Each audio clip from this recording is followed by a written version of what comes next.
Good morning everyone. Dev classes की online पाठशाला में आप सभी का स्वागत है। देखिए, पिछली क्लास में हम इंडियन ज्योग्राफी की जो सीरीज चल रही है उसमें हमने पिछली क्लास में पढ़ा था भारत के अपवाह तंत्र, जिसमें कल हमने सिंधु नदी तंत्र के बारे में चर्चा की थी। आज हमारा टॉपिक रहेगा गंगा नदी तंत्र। गंगा नदी तंत्र।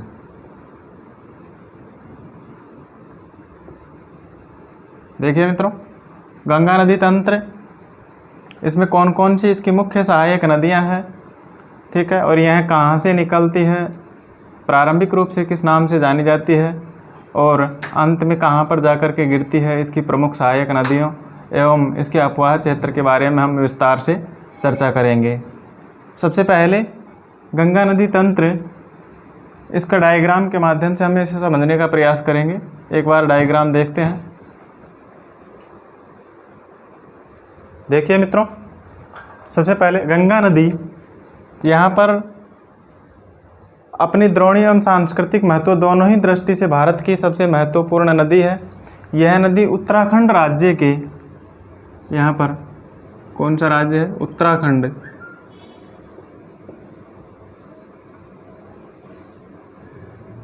उत्तराखंड राज्य के, ठीक है, यहाँ से उत्तराखंड राज्य के उत्तरकाशी ज़िले में, ठीक है, उत्तरकाशी ज़िले में कहाँ से निकलती है, गोमुख के निकट, गोमुख के निकट गंगोत्री ग्लेशियर से, ठीक है, गोमुख के निकट यहाँ पर जो ग्लेशियर है वो है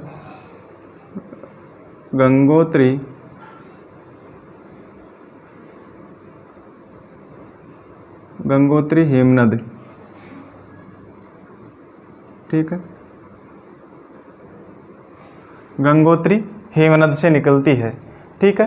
गंगोत्री हिमनद से निकलती है, लगभग यहाँ से 3900 मीटर की ऊंचाई से यह निकलती है। यहाँ पर इसे प्रारंभिक स्थान पर, अपने उद्गम स्थान पर किस नाम से जाना जाता है, भागीरथी नदी के नाम से, भागीरथी नदी, ठीक है। यहाँ अपने उद्गम स्थान पर किस नाम से जानी जाती है, भागीरथी नदी के नाम से जानी जाती है, ठीक है। अब ये भागीरथी नदी के नाम से आगे मध्य एवं लघु हिमालय की श्रेणियों को काट करके, मध्य एवं लघु हिमालय की श्रेणियों को काट करके तंग या संकड़े गार्ज में बहते हुए आगे बढ़ती है। और आगे यहाँ पर इसी की सहायक नदी होती है अलकनंदा, ठीक है, अलकनंदा नदी, ठीक है। यहाँ पर यह है अलकनंदा, अलकनंदा, ठीक है, अलकनंदा नदी, जो यहाँ पर देवप्रयाग नामक स्थान पर, कौन से पर, देवप्रयाग,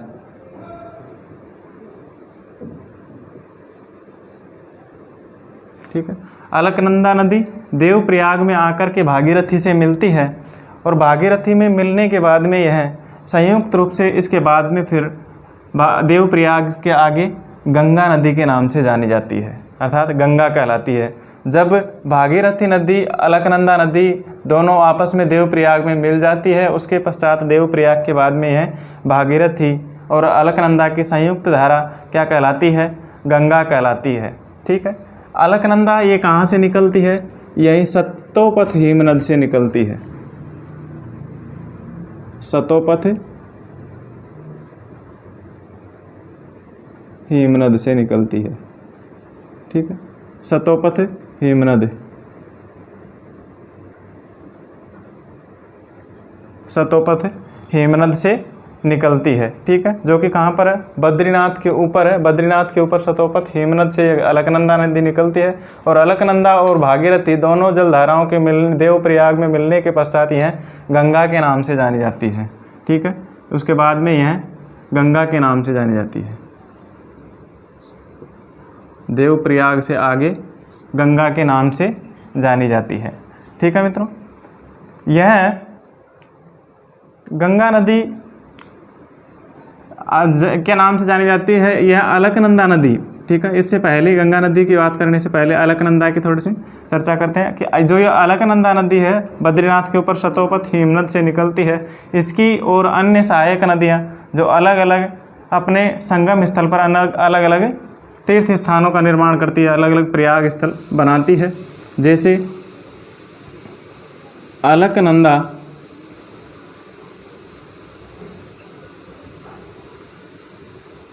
अलकनंदा की सहायक नदी मिलती है पिंडार,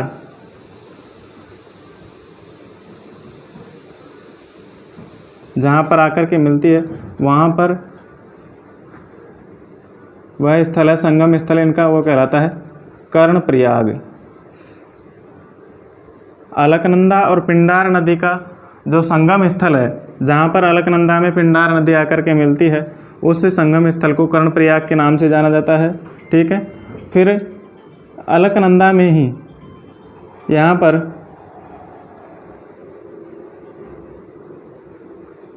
जहाँ पर धौली गंगा नदी मिलती है, धौली गंगा, उसे जाना जाता है विष्णु प्रयाग, विष्णु प्रयाग।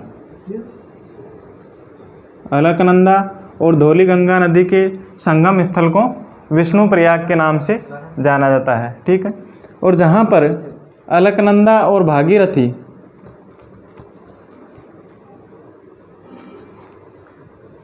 मिलती है, ठीक है, उसे देवप्रयाग के नाम से जाना जाता है। अलकनंदा और भागीरथी नदी के संगम स्थल को देवप्रयाग के नाम से जाना जाता है, जिसके बाद में आगे गंगा नदी के नाम से जानी जाती है। ठीक है, भागीरथी नदी बाद में गंगा नदी के नाम से जानी जाती है अलकनंदा के मिलने के पश्चात। ठीक है, इसके पश्चात आता है अलकनंदा और मंदाकिनी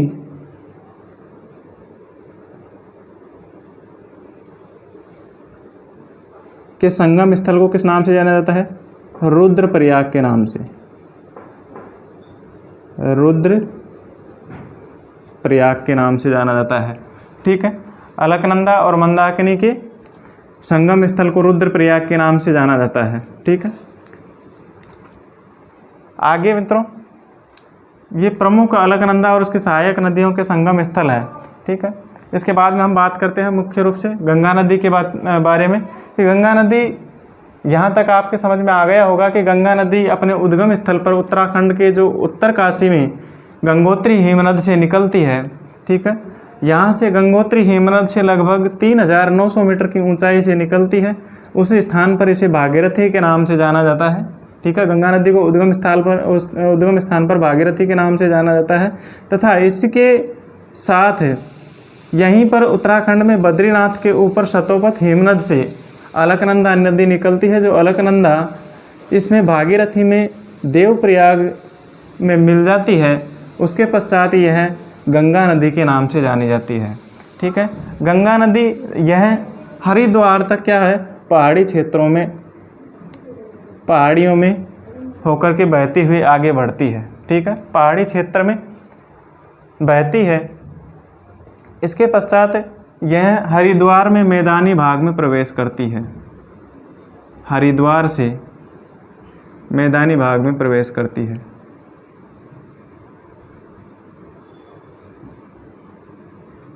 हरिद्वार से मैदानी भाग में प्रवेश करती है। ठीक है, यहाँ पर हरिद्वार से मैदानी भाग में प्रवेश करती है। उसके पश्चात यह अपने उद्गम स्थान से दक्षिण की तरफ बहते हुए आगे दक्षिण पूर्व में बहते हुए फिर इसकी दिशाएं बदलती जाती है। शुरू में दक्षिण की ओर बहती है, उसके बाद में दक्षिण पूर्व में बहने के बाद यह पूर्व की ओर बहते हुए अंत में दक्षिण की ओर मुड़ने के पश्चात यह पश्चिम बंगाल के फरक्का नामक स्थान पर दो धाराओं में बट जाती है, जिसकी एक धारा बांग्लादेश में और दूसरी धारा हुगली नदी के नाम से, ठीक है, हुगली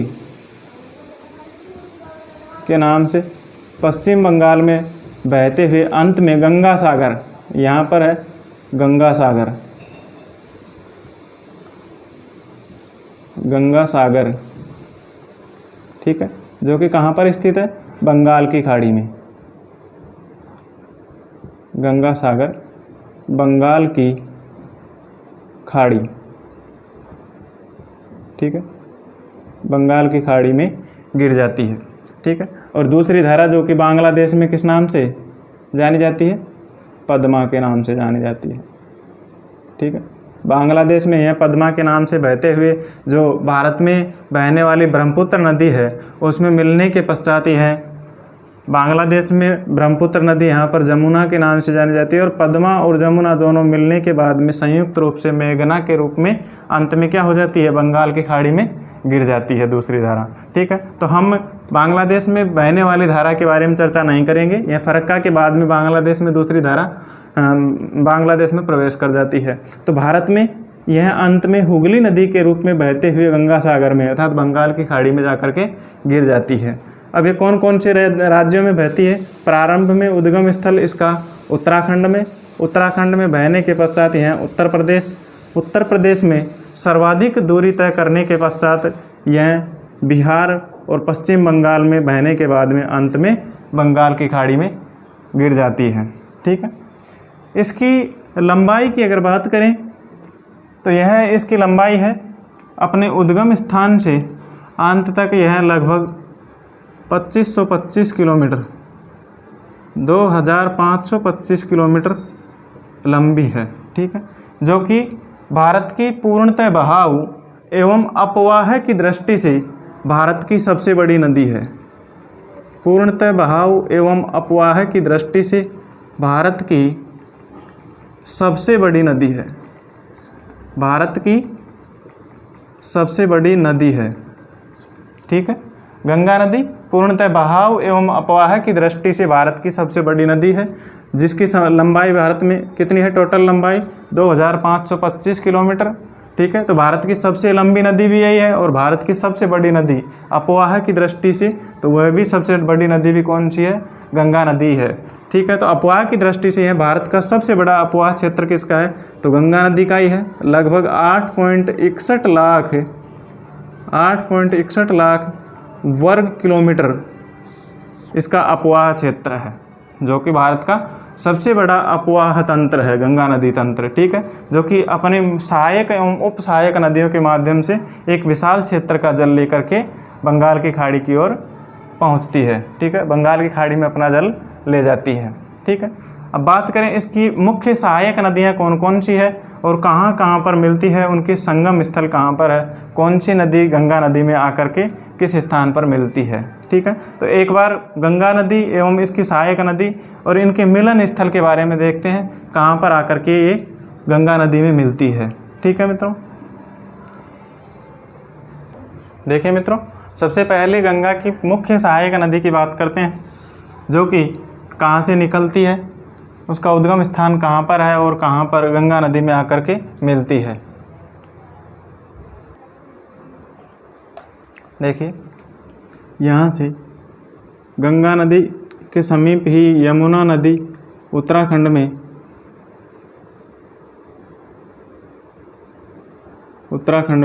यहाँ पर यमुनोत्री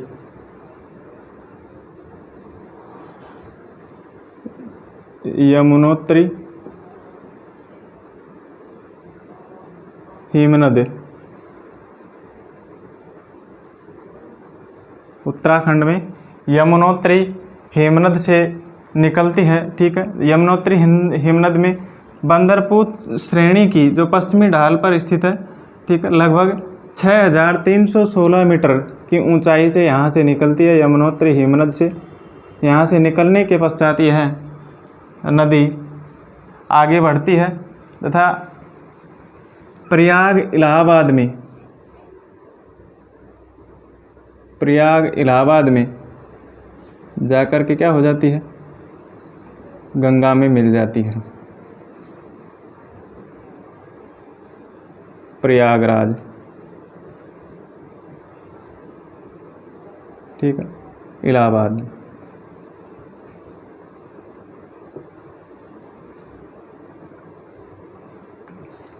ठीक है। प्रयागराज इलाहाबाद यूपी में यह नदी किस में मिल जाती है, गंगा नदी में मिल जाती है, जो कि गंगा नदी के समानांतर बहने वाली एवं गंगा की सबसे बड़ी सहायक नदी है। ठीक है, सबसे लंबी सहायक नदी है। ठीक है, जो कि गंगा नदी के किस तरफ मिलती है? गंगा नदी के दाएं किनारे पर, अर्थात पश्चिम की दाएं किनारे पर बहने वाली सबसे बड़ी, सबसे लंबी नदी है। ठीक है, यह नदी अपने साथ प्रायद्वीपीय क्षेत्र से जल लेकर के आती है, अर्थात प्रायद्वीपीय पठार से निकलने वाली चंबल, सिंध, बेतवा और केन नदियाँ इस नदी के दाहिने तट पर आकर के मिलती है। ठीक है, यमुना नदी के दाहिने तट पर आकर मिलती है। ठीक है, इसके अलावा हिंडन है, हिंडन नदी, रिहंद नदी, सेंगर, वरुणा आदि नदियाँ इस यमुना नदी के दाएं किनारे पर, ठीक है, यमुना नदी के बाएं किनारे पर, ठीक है, यमुना नदी के बाएं किनारे पर आकर के मिलने वाली प्रमुख सहायक नदियां हैं यमुना की। ठीक है, और इसके दाएं किनारे पर जो यमुना की सबसे लंबी सहायक नदी है वह है चंबल नदी। ठीक है,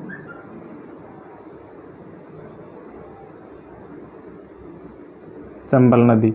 ठीक है, चंबल के अलावा और इसकी अन्य नदियां सिंध, बेतवा और केन नदियां जो कि इसके दाहिने किनारे से आकर के मिलती है और प्रायद्वीपीय क्षेत्र से जल लेकर के आती है, और अंत में यमुना नदी में मिलकर के सभी सहायक नदियां, यमुना की सहायक नदियां यमुना नदी के माध्यम से अंत में कहाँ पर? गंगा नदी में प्रयागराज, इलाहाबाद में जाकर के मिल जाती है। ठीक है, इसके पश्चात इसकी सहायक नदी है रामगंगा नदी। ठीक है, रामगंगा नदी यहाँ पर हिमालय से निकल करके उत्तर प्रदेश में कन्नौज में गंगा नदी में जाकर के मिल जाती है। ठीक है, कन्नौज में गंगा नदी में जाकर के मिल जाती है। ठीक है, इसके बाद में आती है गोमती नदी। गोमती नदी, ठीक है, जो गोमती नदी है गाजीपुर यूपी में जाकर के किस में मिल जाती है?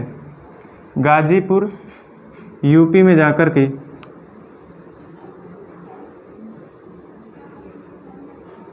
इसमें मिल जाती है। ठीक है, गंगा नदी में मिल जाती है। ठीक है, इसके बाद में आती है घाघरा नदी।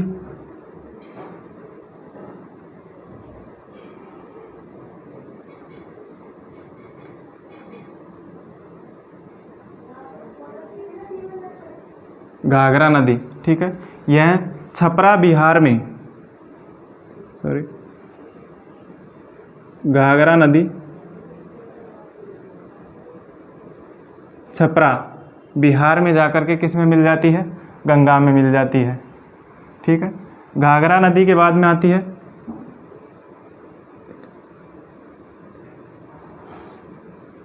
कोसी नदी। ठीक है, कोसी नदी पटना बिहार में गंगा नदी में मिल जाती है, तथा अंत में यहाँ पर से महानंदा नदी, ठीक है, पश्चिम बंगाल की दार्जिलिंग से निकल करके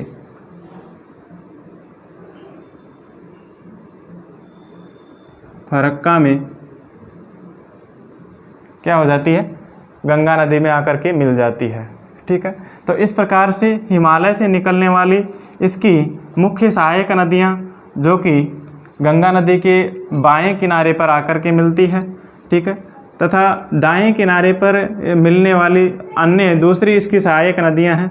यमुना नदी के अलावा दूसरी सहायक नदियां हैं यहाँ पर सोन नदी, ठीक है, जो कि मध्य प्रदेश में अमरकंटक की पहाड़ियों से निकल करके कहाँ पर जल ले जाती है? गंगा नदी में जाकर के मिल जाती है। ठीक है, आरा बिहार में गंगा नदी में मिल जाती है। ठीक है, इसके बाद में आती है अंत में यहाँ पर पश्चिम बंगाल में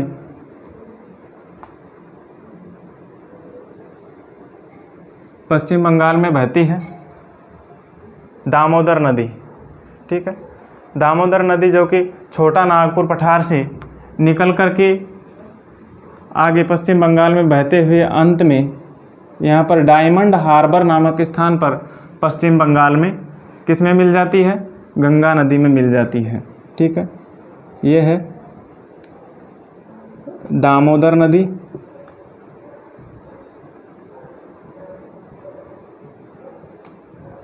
ठीक है, ये सोन नदी,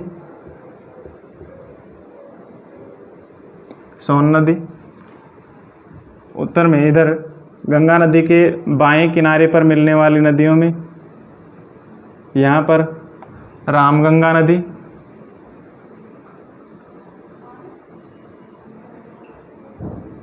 इसकी जो कि इसकी मुख्य सहायक नदियों में गिनी जाती है रामगंगा नदी। रामगंगा नदी के बाद में आती है गोमती नदी,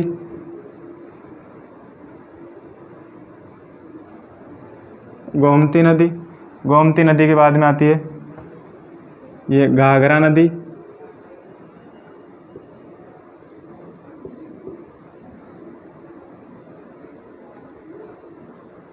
फिर है कोसी नदी,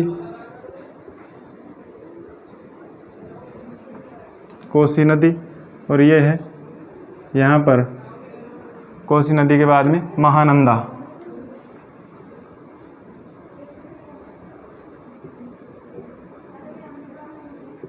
ठीक है, महानंदा नदी। ठीक है, आदि ये गंगा की मुख्य सहायक नदियां हैं। ठीक है, अब यहाँ एक बार देख लेते हैं कौन सी नदी कहाँ पर आकर के मिलती है, इसका उद्गम स्थान। देखिए मित्रों, इन मुख्य सहायक नदियों का मिलन स्थल देख लेते हैं। गंगा नदी में गंगा नदी,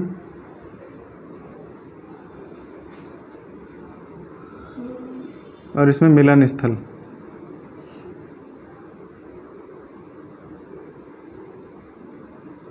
ठीक है। सबसे पहले गंगा में सहायक नदी जो रामगंगा, एक मिनट,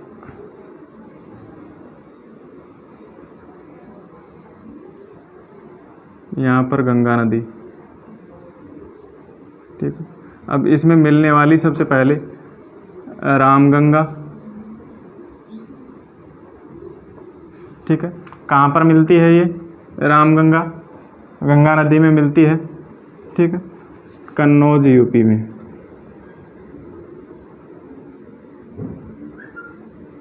कन्नौज यूपी में। ठीक है, रामगंगा नदी कन्नौज यूपी में हिमालय की पहाड़ियों से निकलने के पश्चात कन्नौज यूपी में आकर के यहाँ पर गंगा में मिल जाती है। ठीक है, इसके बाद में अगली नदी आती है यमुना नदी। यमुना नदी कहाँ पर मिलती है? प्रयाग इलाहाबाद में। प्रयाग इलाहाबाद में यमुना। फिर गोमती नदी। गोमती नदी कहाँ पर मिलती है? गाजीपुर यूपी में।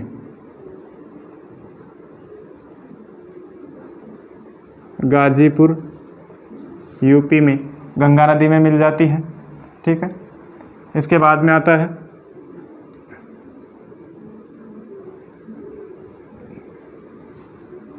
घाघरा नदी। ठीक है, चलो कोसी नदी कहाँ पर मिलती है? पटना में, बिहार में। घाघरा नदी, घाघरा नदी कहाँ पर मिलती है? छपरा बिहार में। छपरा बिहार में आकर के गंगा नदी में मिल जाती है। ठीक है, इसके बाद में आती है सोन नदी। सोन नदी कहाँ पर मिलती है? यह भी आरा बिहार में आकर के मिलती है। आरा बिहार में। ठीक है, तीनों ही कहाँ पर मिलती है? बिहार प्रांत में। ठीक है, बिहार में आकर के मिलती है। इसके बाद में है महानंदा। यह फरक्का में मिलती है, फरक्का पश्चिम बंगाल में। और अंत में ये दामोदर नदी, दामोदर नदी किस में मिलती है? डायमंड हार्बर, डायमंड हार्बर, ठीक है। ये कहाँ पर है? वेस्ट बंगाल में, ठीक है, पश्चिम बंगाल में, ठीक है। तो वहाँ पर आकर के मिलती है। तो यह है गंगा एवं इसकी मुख्य सहायक नदियाँ, जो कि जहाँ पर जो जिन स्थानों पर मिलती है वो मुख्य स्थान इस प्रकार से है, ठीक है। इसके बाद हम मित्रों एक एक करके देखते हैं। यहाँ पर गंगा नदी की सहायक नदी है भागीरथी और भेलांगना, जो गंगा की मुख्य धारा है प्रारंभिक रूप से जहाँ भागीरथी नदी के नाम से जानी जाती है, वहीं पर भागीरथी और एक दूसरी धारा है भेलांगना नदी। इनके तट पर एक टिहरी बांध परियोजना का निर्माण किया गया है। टिहरी बांध परियोजना, ठीक है, टिहरी बांध परियोजना, ठीक है, जो कि कहाँ पर स्थित है? उत्तराखंड में भागीरथी और भेलांगना नदियों के संगम स्थल पर स्थित है। और इसके पीछे स्थित जो जलाशय है, इसके पीछे स्थित जलाशय स्वामी राम तीर्थ सागर, स्वामी राम तीर्थ सागर जलाशय,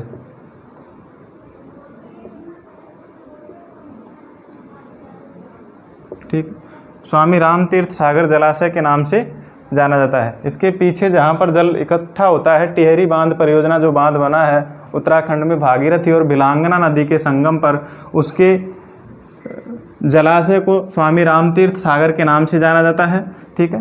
मित्रों इस बांध परियोजना का विरोध प्रारंभिक रूप से विरोध किया गया था, जो कि विरोध करने का कारण था कि यह जो बांध बना हुआ है टिहरी बांध परियोजना उत्तराखंड में, वह बांध वाला जो भूभाग है वो क्या था? भूकंप संभावित क्षेत्र था, जिसका विरोध पद्म विभूषण विख्यात पर्यावरणविद श्री सुंदरलाल बहुगुणा के द्वारा इसका विरोध किया गया था। श्री सुंदरलाल बहुगुणा, सुंदरलाल बहुगुणा, ठीक है, इसके द्वारा इसका विरोध किया गया और अंततः इस परियोजना को फिर क्या कर दिया गया? भूकंप से सुरक्षित कर लिया गया। सुंदरलाल बहुगुणा के द्वारा इसका विरोध करने के पश्चात इस परियोजना को सुरक्षित कर लिया गया, ठीक है मित्रों। इसके बाद में जो नदियां हैं इसकी सहायक एवं गंगा नदी के किनारे स्थित प्रमुख शहर कौन कौन से हैं, ठीक है। तो प्रमुख शहरों के नाम, जैसे यहाँ पर अयोध्या, यूपी में अयोध्या है, तो अयोध्या नगर किस नदी के तट पर बसा हुआ है? सरयू नदी के तट पर, ठीक है, अयोध्या सरयू नदी के तट पर बसा हुआ है। उसी प्रकार से गंगा की सहायक नदी है गोमती नदी, गोमती नदी के तट पर कौन सा शहर बसा हुआ है? लखनऊ की उत्तर प्रदेश की राजधानी लखनऊ, जो कि किस पर बसा हुआ है? गोमती नदी पर बसा हुआ है, ठीक है, इसके किनारे पर स्थित है। इसके बाद में यमुना नदी, ठीक है, यमुना नदी के किनारे कौन कौन से शहर बसे हुए हैं? भारत के प्रमुख शहर जैसे दिल्ली है, आगरा है, मथुरा है, ये कहाँ पर बसे हुए हैं? इसी यमुना नदी के किनारे पर बसे हुए शहर हैं, ठीक है। इसके बाद में बिहार का शोक कहलाने वाली नदी कौन सी है? कोसी नदी, ठीक है, जिसे बाढ़ से नियंत्रित करने के लिए नेपाल के अंदर हनुमान नगर में इस पर कोसी नदी पर यहाँ पर नेपाल में क्या बनाया गया है? कोसानु बांध बनाया गया है।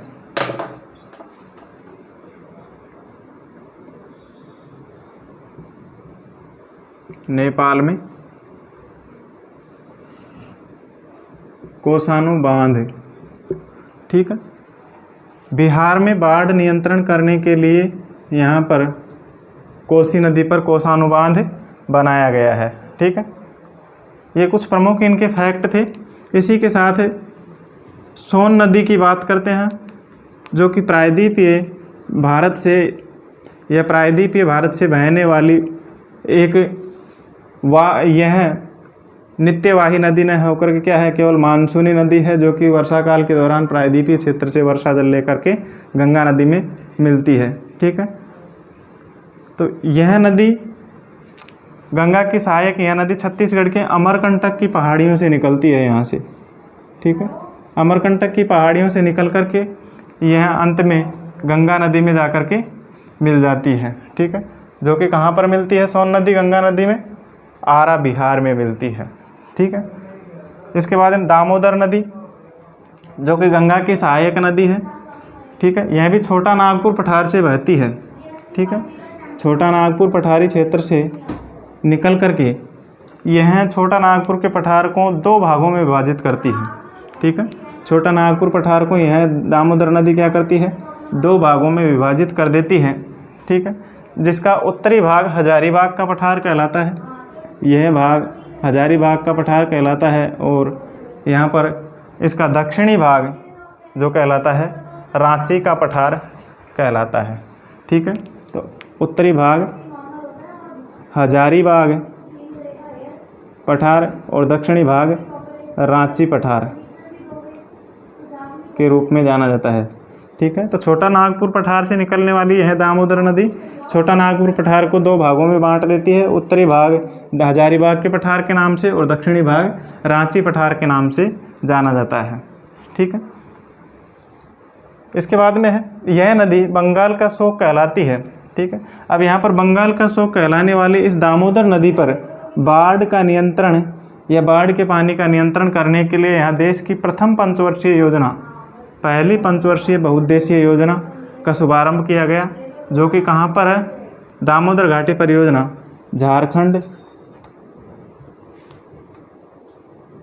झारखंड और वेस्ट बंगाल में। ठीक है, दोनों की संयुक्त परियोजना है। ठीक है, यह प्रायद्वीपीय पठारी क्षेत्र से जल ले जा करके गंगा में मिलती है। ठीक है, इसके बाद में महानंदा नदी। ठीक है, ये महानंदा नदी जो कि गंगा नदी में जल ले जाने वाली अंतिम रूप से उत्तर की जो इसके बाएं किनारे से आकर के मिलने वाली अंतिम नदी है महानंदा नदी। ठीक है, जो कि क्या करती है, यहाँ से पश्चिम बंगाल के दार्जिलिंग से निकल कर के पश्चिम बंगाल में बहते हुए अंत में फरक्का में, जो पश्चिम बंगाल में स्थित है, फरक्का नामक स्थान पर गंगा नदी में मिल जाती है। और यहाँ पर इसके मिलने के पश्चात यहीं फरक्का नामक स्थान से यह गंगा नदी दो धाराओं के रूप में बट जाती है। ठीक है, जिसकी एक धारा बांग्लादेश में पद्मा के रूप में बहने लगती है तथा दूसरी धारा आगे पश्चिम बंगाल में हुगली नदी के नाम से बहते हुए अंत में गंगा सागर बंगाल की खाड़ी में गिर जाती है। ठीक है, इस प्रकार से इसके जो महत्वपूर्ण फैक्ट थे। अब मित्रों, यहाँ पर हमें ये ध्यान रखना है कि गंगा नदी कौन से राज्य में कितना किलोमीटर की दूरी तय करती है, सबसे अधिक अफवाह है इसका गंगा नदी का कौन से राज्य में है। ठीक है, तो एक बार देखते हैं। देखिए मित्रों, गंगा नदी अपने उद्गम स्थान से जब यहाँ उत्तराखंड से निकलती है तो उत्तराखंड राज्य में लगभग कितनी बहती है? 110 किलोमीटर। ठीक है, उत्तराखंड में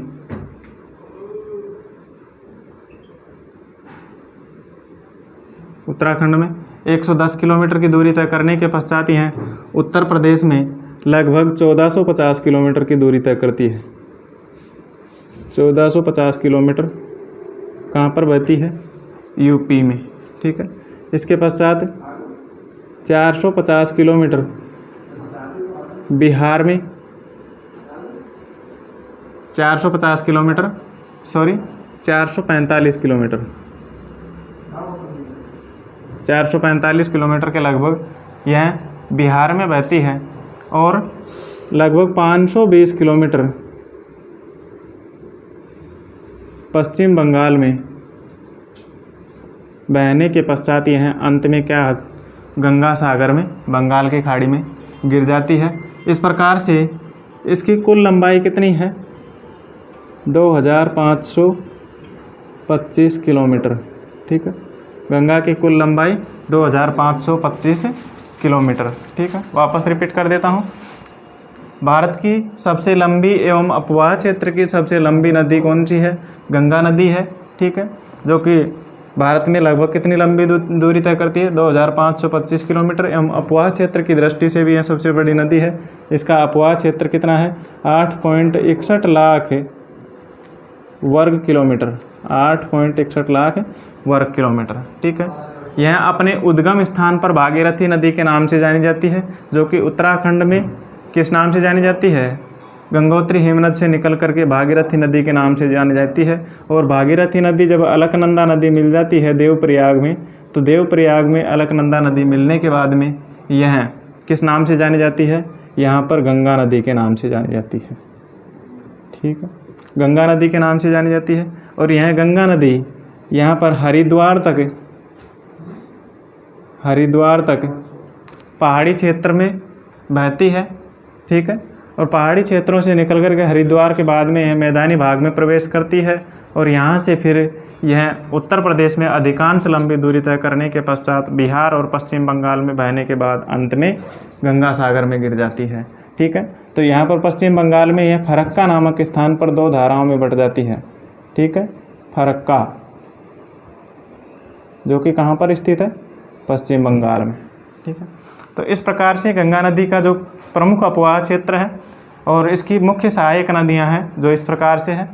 ठीक है, इसके साथ ही कुछ इसके ऊपर जो गंगा नदी के ऊपर जो कार्य किए जा रहे हैं सरकार के द्वारा, उनके बारे में हम चर्चा करते हैं कि यह भारत की जो सांस्कृतिक नदी है गंगा नदी, जो कि स्वच्छता एवं निर्बाध प्रवाह को सुनिश्चित करने के उद्देश्य से यहाँ पर केंद्रीय सरकार के द्वारा 1986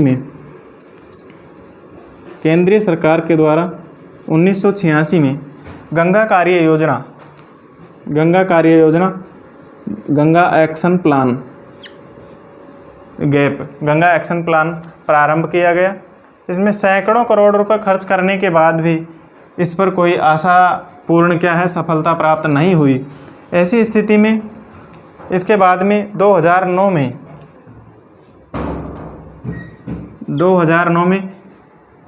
राष्ट्रीय गंगा नदी बेसिन प्राधिकरण का गठन किया गया, जिसकी अध्यक्षता प्रधानमंत्री के द्वारा की गई।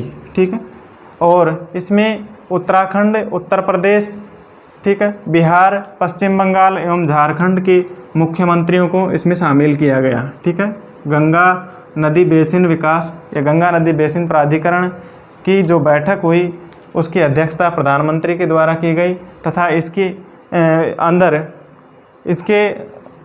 अंदर जो उत्तराखंड, उत्तर प्रदेश, बिहार और पश्चिम बंगाल एवं झारखंड के मुख्यमंत्रियों को कैबिनेट में शामिल किया गया है। इनके मुख्यमंत्रियों एवं कैबिनेट मंत्रियों को इसमें बतौर सदस्य के रूप में शामिल किया गया था।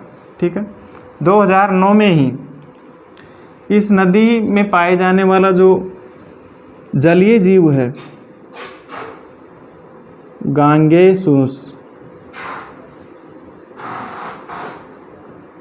इस नदी में पाए जाने वाला जलीय जीव गांगेसूस या गांगेज डॉल्फिन को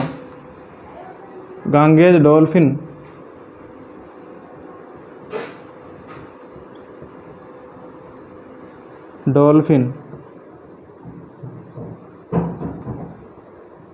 ठीक है, को राष्ट्रीय जलचर प्राणी घोषित किया गया। राष्ट्रीय जलचर प्राणी, ठीक है, राष्ट्रीय जलचर प्राणी घोषित किया गया। ठीक है, इसके बाद में यहाँ पर हजारों करोड़ रुपए खर्च करने के पश्चात भी इस गंगा विकास प्राधिकरण से कोई आशापूर्ण या संतुष्टिपूर्ण कार्य नहीं हो पाया। ठीक है, और इसकी सफाई के लिए फिर पर्यावरण मंत्रालय ने भी पुनः जल संसाधन मंत्रालय को इससे क्या कर दिया, वापस दे दिया। ठीक है, पर्यावरण मंत्रालय के द्वारा इसे वापस किसे दे दिया गया, जल संसाधन मंत्रालय को दे दिया गया। ठीक है, इसके बाद में 2014 में 2014 में वर्तमान सरकार के द्वारा इसकी सफाई एवं सतत पारिस्थितिकी उद्देश्यों की प्राप्ति के लिए एवं सांस्कृतिक महत्व की दृष्टि से ध्यान में रखते हुए इस परियोजना को, ठीक है, इस परियोजना के लिए मतलब इसकी साफ सफाई एवं इसके सांस्कृतिक महत्व की दृष्टि को ध्यान में रखते हुए इस पर 51,000 करोड़ रुपए, 51,000 करोड़ रुपए की एक नमामि गंगे परियोजना बनाई गई। नमामि गंगे परियोजना,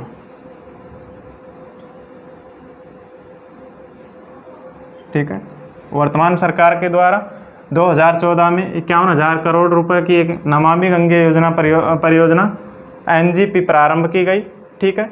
इस परियोजना का जो मुख्य उद्देश्य था, इस परियोजना का जो मुख्य उद्देश्य था वह क्या था कि यहाँ पर स्थित, इसके किनारे पर स्थित लगभग 18 शहरों के सीवरेज,